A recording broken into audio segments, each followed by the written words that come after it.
Hello, my pageant friends and pageant fans.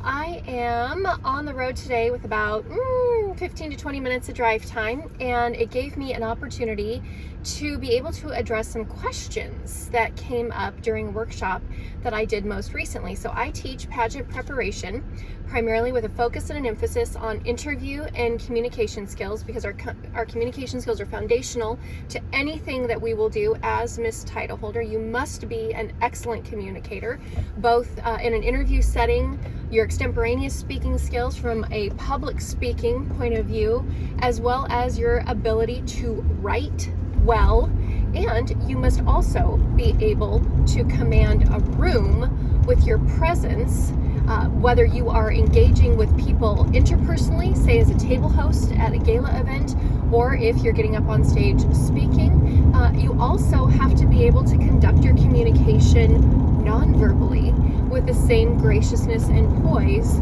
that you conduct yourself with when you're actually speaking, when there may be a camera or lights on you.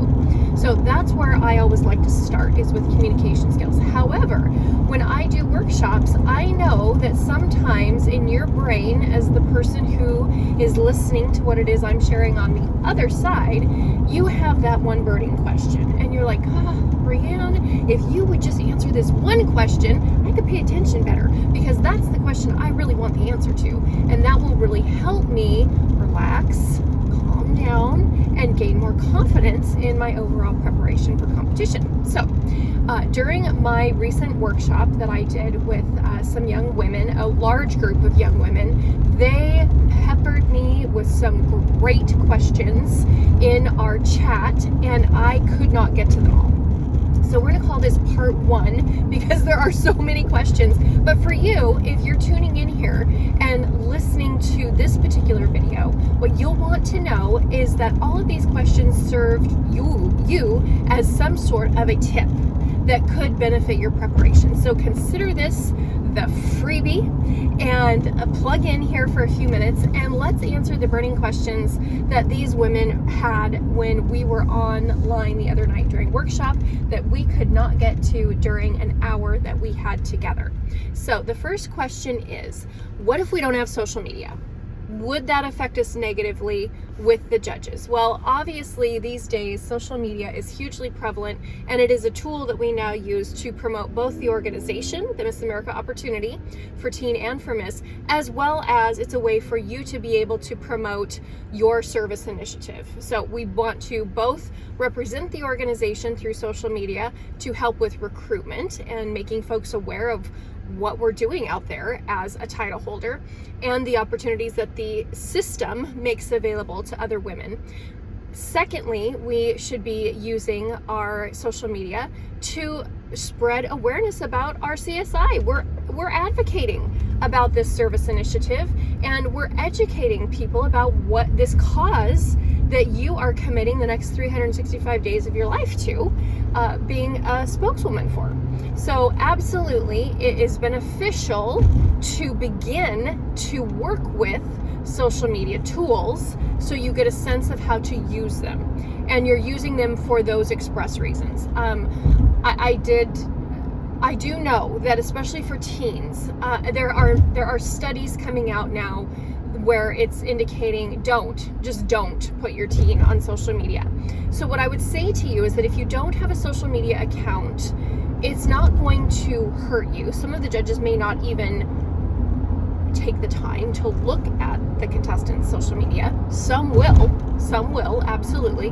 But if you do not have a social media account for yourself, you should be able to articulate why it is you don't have a social media account, and how it is that you will promote your service initiative and the organization and the opportunities made available through the organization to other women, so that you have a marketing strategy despite the fact that you do not have a social media account. Now, also, chances are when you win a title, the organization will already have a social media account set up for that title. So if you and your family have made the decision that it's not right for you at this point to have a social media account, completely fine. You just need to articulate why, and you need to talk with the board about how that would work so that they are able to utilize your image or images of things that you're going out and being a part of if you don't want your image specifically to be used on social media, which again, there's reasons that I can see that you would want to limit that in some respects, depending on where you stand on the use of social media. So is it going to affect you negatively? No, it won't. If you can speak about it with conviction and with a clear explanation as to why it is that you have decided not to have a social media presence, and how you will market yourself, your service initiative, and and the organization and its opportunities, despite the fact that you don't have that tool in your toolkit. Okay, so it won't affect you negatively. The only, yeah, I'll just leave it at that. We'll just leave it at that. I could talk, you know me, I could talk for a long time. All right, so next question. How do you know which judge to focus on when you have a panel of 5 to 7 judges sitting in front of you? So the first answer to that is all of them. All right, you want to look at all of them. So when you're walking into the interview room, you should start at one end of the table and make eye contact with each judge as you approach your podium.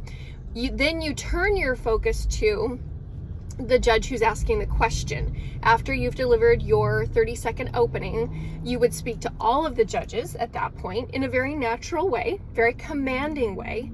And then once you have completed your opening remarks, then you will have a judge who will ask you the first question. While they are asking their question, you are completely 100% totally keyed in on that judge. Eye contact, eye contact, eye contact. You are observing their body language, mirroring their body language, and getting ready to react off of this question that they are posing to you. And then as you speak, you can talk to the whole panel. You can address the whole panel as you give your response. And then you come back to that judge to wrap it up. Just like when you're on stage, you start with the MC, you talk to the whole audience in the judges panel, then you come back and wrap it up with the MC. Okay, makes sense? That's how we look at the judges. You don't need to focus hard on any one of them. That would just be creepy, except for the one that's speaking. And then you're only intently focused on them because you're intently listening. Your listening skills are activated and you are leaning in with interest and curiosity about what that judge is asking you. Okay, next one. Good question. All right, I have social media, but I haven't used it traditionally to talk about my own involvements in community service because it felt odd to tell people, oh, I did something good and virtuous. Virtue signaling, virtue signaling. How do we share without looking like we're doing showman service? You know, I love the heart of that question. So again, as Miss Title Holder, it's our responsibility to educate others about our service initiative. What is the problem that society needs to be made aware of that you are championing this cause? Why have you picked up this cause and said, this is what I want to advocate for? So first of all, you're educating people. So you're not showing off. If you're at an event and it's an event to promote your service initiative, it's something you volunteer with, you want to let other people know that you're doing this volunteerism so they could come join you if it's something that they also feel impassioned and concerned about. Secondly, you're advocating. So whatever organization it is that you're advocating for, I just talked with a young lady the other day who's advocating against horses being abused and neglected. And so if there's an opportunity for other people to help support horses that are being abused or neglected, or to help fundraise money so that those horses can be cared for after they've been rescued, you want to put that information out on social media so that, again, other people can join you in the cause. So you're educating people about, man, this bad thing is happening, and so I want to bring attention to it. I'm going to educate you about it. And then secondly, you are going to be an advocate for that demographic or for that group, so that you're saying, this is a bad thing that's happening. This shouldn't be happening. I want to take a stand for this bad thing to get resolved. And so I'm going to shine a light on it during the course of my year of service. And so when we're putting information out there on our social media, it's not a matter of you standing in the spotlight and saying, look at me, look at me. Instead, it's a matter of saying, look at my cause. Look at what I'm showing up for. If you're interested, you could come and show up for this as well. Okay? And if you look at our current state title holders' social media to see how they're using it in order to showcase their service initiative and also promote opportunities to participate within the Miss America opportunity or other pageant opportunities, you will be able to see a good example of how it's used, okay? Especially even if you go to the national, right? They even include some personal things sometimes, like this young woman is a real person and here she is, you know, getting ready to go out for dinner, you know, or engage in, you know, she decided to run a 5K, you know, maybe she didn't do that as Miss Title Holder, she did that for herself. And so there may be some pictures of those kinds of things. Also, it's not a show-offish thing, it's just look at me experiencing life as a title holder. This is what life as a title holder looks like, and I'm just sharing about it with you, okay? But good question. I like the heart of that question. No showman service. Let's not do that. I agree. All right, so what are some of the things the judges focus on? Well, they focus on you. They focus on you. And what they want to focus on is they want to focus on your uniqueness.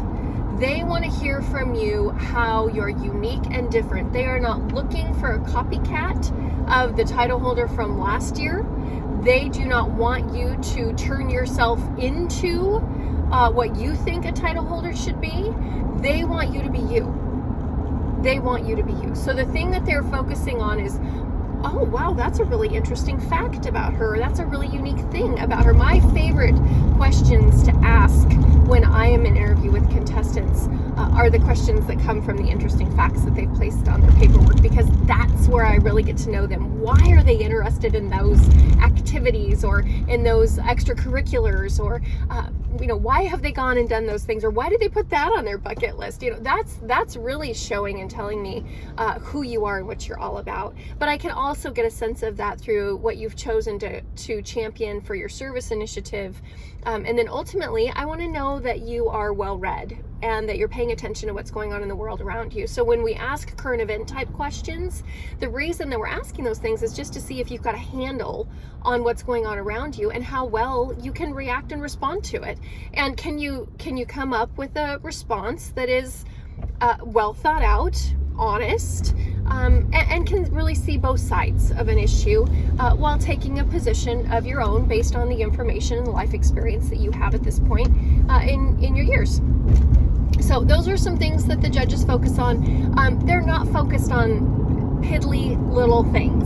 So if you're concerned that they're going to rule you out for something, trust me, they're not focused on that. They are looking at each contestant as a whole, as the whole person, because they want to select a young woman who's ready to do the job. So think about the entire process of pageant competition more like a job interview and a job application than anything else. It's not a test, it's not a quiz, it's not an interrogation. They're not looking for oddities, they're looking for consistencies in your leadership, your dominance, your ability to communicate, your ability to represent yourself with grace and poise, with class, and to be able to then represent the organization equally well. They want you to make the community, the state, the nation proud. You are the creme de la creme of the best that there is in the community. They want that one. They want to pick that one, the one who will be the best representative for the job for this season. Okay, so those are some things that the judges look for. All right, let me see. If you are in the habit of saying, don't we all fall into that? If you're a person who does not like silence, I think we all have the tendency to avoid silence and add the in there. That's also a way for us to catch our breath and think, which is something I advise strongly against. We don't think inside the interview room, we react, and we react emotionally. We share how we feel because a judge can disagree with what you think, or they can think that you're way off base. But if you tell someone how you feel, they can't argue with that. They can't argue with that. You feel how you feel, and you can let them know how you feel. So, okay, back to the question. The question is, if you have a habit of saying, if you have to take a second to think, right, about your answer, what would be some ways to avoid that? Bite your tongue. No, I'm kidding. I'm kidding. Don't bite your tongue. But essentially, glue your tongue to the roof of your mouth. You don't need to say When you say when you think, you are not engaging your natural spontaneity. You are not allowing your subconscious mind to drive you toward reacting. If you are thinking, you are putting pressure on yourself that you have to come up with the quote unquote right answer. There is no right answer. There's only your answer. Now, you may have a number of mental pictures that flash in your mind's eye when a judge poses a question or a topic. And so you may need a minute mentally to sort of sort through those and then allow the emotions to rise. But the words should literally be ready to come flying from your lips once the judge finishes asking that question, because you are so emotionally immersed in what it is that they're asking that you can't wait to respond. Now, we always respond head on to a question, and what I mean by that is you're always going to say yes or no or somewhere in the middle. By all means, answer the question first, but answer the question next by sharing with me how you feel. And even if you don't have a yes or no answer, sometimes your first sound out of your mouth, if you're emotionally driven, is ooh, or oh, or to laugh, like, oh my gosh, like I can't even believe you just asked me that question. It's not always going to be something that you need to pause for, right? There's absolutely an answer on the tip of your tongue. If you allow yourself to start thinking, that's when the eyes will go up, right? So now we've lost eye contact, which means we've lost synergy with the judges. So we need to remain emotionally immersed in the judges, in the process, put our focus completely and totally on them, not on ourselves, and we're going to share with them naturally whatever comes to mind for us first. We are not going to think our way through this. We are going to react our way through this. And that makes you a far more interesting and far more compelling interview. Many people will tell you to pause and collect your thoughts. I would only say that if you are a person with racing thoughts, and if you found yourself getting to a point in your conversation with the judges where you are speaking so rapidly that you find yourself breathless. Then I might just take a breath. I wouldn't stop to think. But if you feel like you need to, that's very natural. Anything that we do inside of the interview room should come from your own natural spontaneity and should not feel forced. If you are going, it means your eyes are going up and to the right and you're starting to think. The conscious mind is getting involved and you're going to become overwhelmed with all of these thoughts of what you should or could say instead of just reacting immediately off of how you feel about that topic. And that will give you the most successful interview because you are revealing who you are instead of thinking about who do they want me to be. Be yourself. Be you naturally. There is no right and no wrong answer inside of the interview room. There is only you, and you are an expert on you, and you are merely sharing with the judges who you are, what you're all about, and how you would be in the job of Miss Title Holder. So I would encourage you to avoid thinking, and thereby you avoid the ums. They just go away. It's amazing. And I get into that a lot during one-on-one coaching and in my workshops when I teach about the visualization process. See there, I just did it. What do I call it again? It's called the visualization process. And that is a tool that we use inside of interview and during on-stage question and in our extemporaneous speaking, so that we can speak without memorization and without pre-prepared, rehearsed speech. So the visualization process is a great tool to engage our subconscious mind so that we're operating off of our emotions and not thinking our way through, because the conscious mind, he's a little Dickens. He gets inside the interview room with us and he starts telling us all these things that we shoulda, coulda, woulda, oughta. Come on, say it that way. And what ends up happening is we lose the naturalness in those moments, and that's where we do get a lot of ums and uhs and ands and stuttering and that sort of thing. So we don't want that. We want you to stay engaged with the subconscious mind. Okay, and I am at my destination, so I'm going to pause right there. I've got a bunch more really great questions, and we'll go into part 2 of this in another video. Stay tuned.